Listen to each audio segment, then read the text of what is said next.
Assalamualaikum warahmatullahi wabarakatuh. Selamat siang buat teman-teman semua dimanapun Anda berada. Kembali lagi bersama Zona Forex. Hari ini hari Jumat tanggal 16 Desember 2022. Zona Forex akan memberikan gambaran analisa khususnya di market indeks dolar atau DXY. Seperti apa perkembangan untuk market indeks dolar saat ini? Langsung aja kita lihat di chart. Dan kita mulai di time frame weekly ya, untuk melihat seperti apa kondisi pergerakan market dari hari Senin sampai dengan ke hari Kamis.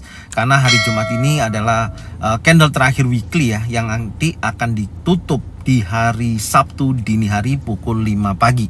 Dan tentunya kalau kita lihat pergerakan dari hari Senin sampai dengan hari Kamis memberikan informasi terjadi penurunan ya yang cukup signifikan sebelum terjadinya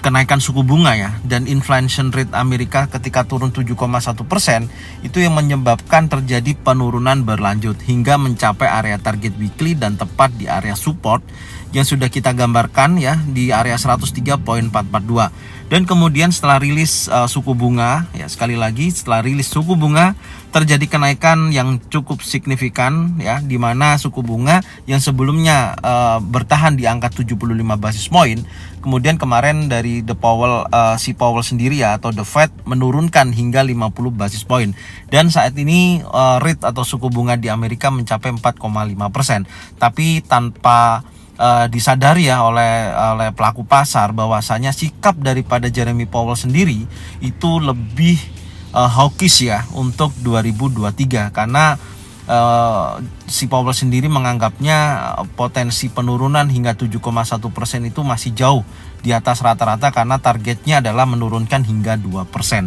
Maka diprediksikan juga ada perubahan ya yang cukup signifikan, yaitu target suku bunganya bisa mencapai 5,1% untuk tahun 2023. Dan tentunya ini direspon oleh pasar, dan kemudian indeks dolar terjadi yang namanya kenaikan. Kalau kita lihat ya di akhir sesi minggu terakhir ada dorongan buyer yang cukup signifikan, dan saat ini masih bergerak di kisaran 50%. Dan tentunya pergerakan ini berada di area supply ya, di area demand, di area demand, di area order flow ya kalau kita perhatikan, dan posisinya masih dalam tekanan buyer. Sekarang kita coba lihat ya, dan tentunya ada tambahan informasi di sini.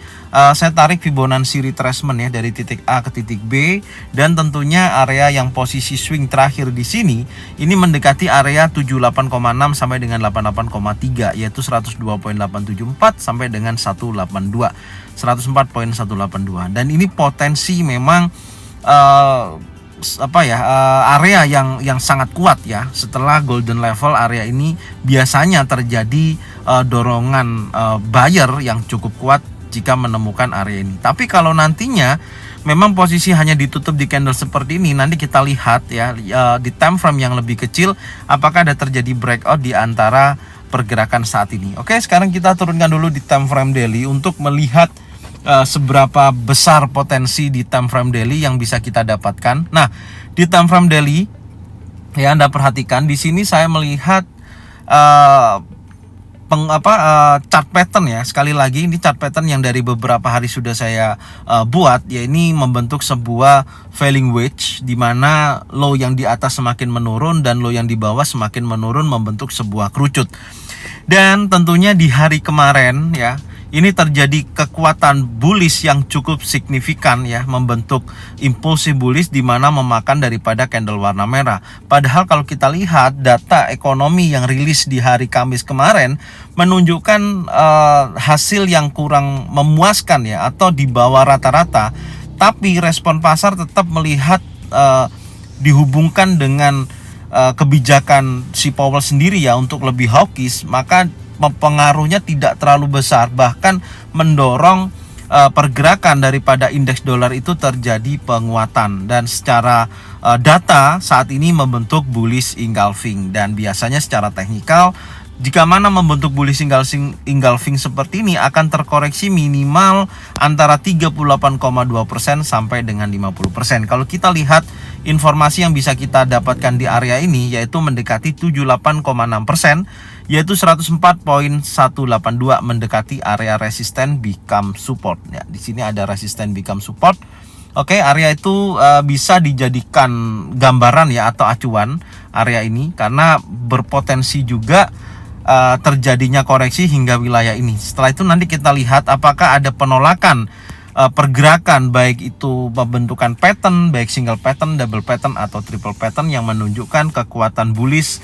pada indeks dolar. Tapi ternyata kalau di sini nanti impulsif bearish dan close di bawah daripada open impulsif bullish di hari kemarin, maka saya pastikan akan bergerak penurunan berlanjut. Oke, sekarang kita lihat time frame 4 jam ya. Kalau kita lihat di time frame 4 jam, posisi daripada indeks dolar sampai dengan saat ini, Anda bisa lihat ada terjadi open gap down.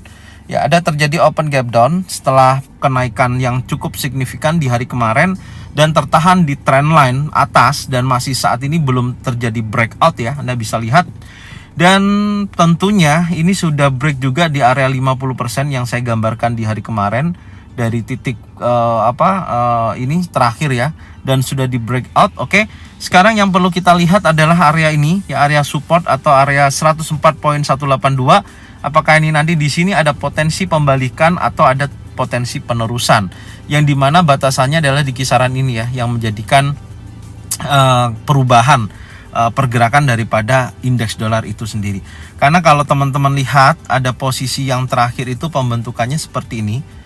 Sebentar ya, swing terakhirnya kenapa dia bergeraknya masih dalam kondisi tren turun? Karena kalau kita perhatikan dari posisi terakhir, perhatikan di sini ini menjadi titik lower lower high ya, kemudian di sini menjadi titik lower low ya, perhatikan ya, kemudian di sini menjadi titik lower high berikutnya, dan posisi terakhir di sini menjadi titik lower low. Oke, setelah ini menjadi titik lower low karena sudah breakout di sini ya, dan ini akan mencari apakah lower high-nya berpotensi di area sini untuk membentukkan informasi berlanjut. Syarat dari pergerakan indeks dolar ini betul-betul naik jika mana dia breakout lebih dari di atas high weekly ya, 105.82.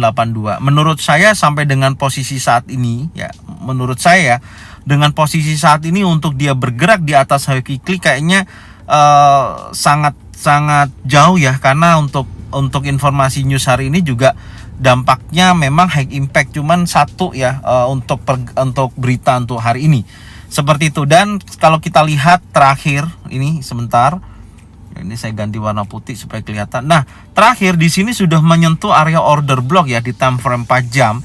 Langsung responnya terjadi penurunan dan pagi ini terjadi open gap down. Meskipun biasanya kalau terjadi open gap down, setelah itu dia nutup dulu gapnya, bisa juga akan terjadi penurunan. Yang pastinya order block saat ini sudah tersentuh di time frame 4 jam, memberikan informasi kuat terjadinya penurunan. Targetnya adalah area ini. Ya, area ini yaitu area 78,6%, 104.182. Oke, tinggal kita melihat area ini apakah lower high atau hanya pergerakan swing untuk bergerak naik ke atas. Tentunya kalau ini menjadi lower high, pergerakan swingnya harus breakout di bawah area support yaitu 103.442. Tapi kalau hanya bergerak di wilayah terbatas, tidak ada informasi yang cukup kuat di area ini, maka dia akan bergerak konsolidasi sampai kita lihat minggu depan seperti apa kondisinya dan close-nya di area berapa. Oke, sekarang kita lihat di time frame 1 jam. Untuk di time frame 1 jam ini kalau kita perhatikan ya, nah ini pergerakan swing yang terjadi di hari kemarin. Menurut saya skenario untuk pergerakan indeks dolar ya untuk saat ini, gambaran saya yang utama adalah area ini tetap menjadikan titik poin 50% daripada pergerakan bullish yang terjadi di hari kemarin ya, di mana ada bentuk bullish, kemudian dia koreksi, kemudian bullish lagi. Oke, kalau kita perhatikan secara kondisi pergerakannya, menurut saya memang area ini yang menjadikan titik poin utama ya, area low weekly. Jika mana dia terjadi penurunan, oke, seperti ini ya, oke, break area 50%, nanti kita lihat, terus kemudian dia biasanya bisa retest seperti ini dan mendorong sampai dengan titik area 102.874, maka saya pastikan pergerakan akan berlanjut turun. Oke, pergerakan akan berlanjut turun. Tapi kalau posisinya di area 50% atau di level harga sekarang nih ya, di area ini ternyata pergerakannya dia berhasil naik dari posisi ini. Perhatikan dari posisi ini ya, dia bergerak naik dan break area order block di time frame 4 jam, maka saya pastikan akan terdekatnya ya menguji level high weekly ini yang akan menunjukkan potensi bahwasanya dolar kembali menguat. Oke. Kembali menguat artinya bullish untuk koreksi ya, karena saya melihat di atas masih dalam kondisi tren besarnya adalah turun. Oke, ini kondisinya ya. Jadi yang perlu kita waspadai atau melihat kondisi nantinya untuk indeks dolar ini bakalan menguat atau melemah, kita lihat yang pertama area support atau di kisaran 78,6%, 104.182. Oke, apakah patternnya adalah impulsive bearish atau penolakan, ada bullish engulfing, bullish pin bar. Kalau itu terjadi maka akan mempengaruhi baik itu market komoditas ataupun per USD yang lainnya. Oke, dan sekarang saya akan membahas news yang akan rilis malam ini ya. Seperti apa kondisinya, saya menggunakan website daripada forexfactory.com. Oke, langsung aja kita lihat data ekonomi hari ini. Oke, untuk data ekonomi hari ini tanggal 16 Desember hari Jumat pukul 21.45, di mana ada high impact yaitu flash service PMI. Datanya 46,2%, diprediksikan turun ya, diprediksikan naik ya sebesar 46,5%. Jika mana nanti actualnya sesuai dengan forecast atau di atasnya forecast, maka diperkirakan indeks dolar akan terjadi penguatan. Tapi kalau nanti datanya ya di bawah forecast dan di atas previous, ada di tengah-tengah area tersebut, saya perkirakan indeks dolar akan terjadi pelemahan. Kemudian disusul untuk middle impact ya, flash manufacturing PMI. Di sini pukulnya sama 21.45, di mana previousnya adalah 47,7%, forecastnya 47,7%. Datanya sama, artinya tidak ada perubahan di flash manufacturing PMI. Tapi kalau nanti actualnya di atas forecast, maka indeks dolar akan menguat. Jika mana di bawah forecast, maka indeks dolar akan melemah. Dari informasi berita ini ya di akhir minggu ini, semoga ini bisa menjadikan acuan kita apakah sesuai atau tidaknya. Nantinya saya akan tetap informasikan kepada teman-teman di telegramnya daripada Zona Forex itu sendiri. Jika mana teman-teman mau mengikuti untuk telegramnya, silakan aja kunjungi langsung, ada di link deskripsi ya, ada di deskripsi di video ini, linknya ada di situ, silakan dilihat. Oke, mungkin ini yang bisa saya sampaikan ya untuk saat ini. Semoga bermanfaat dan jangan lupa selalu bagikan videonya, channelnya ke teman-teman kalian semua, supaya mereka semua bisa mendapatkan manfaat yang sama. Jangan lupa subscribe, like, komen, dan bunyikan loncengnya untuk bisa mendapatkan notifikasi dari Zona Forex. Thank you buat semuanya. Salam profit konsisten. Assalamualaikum warahmatullahi wabarakatuh.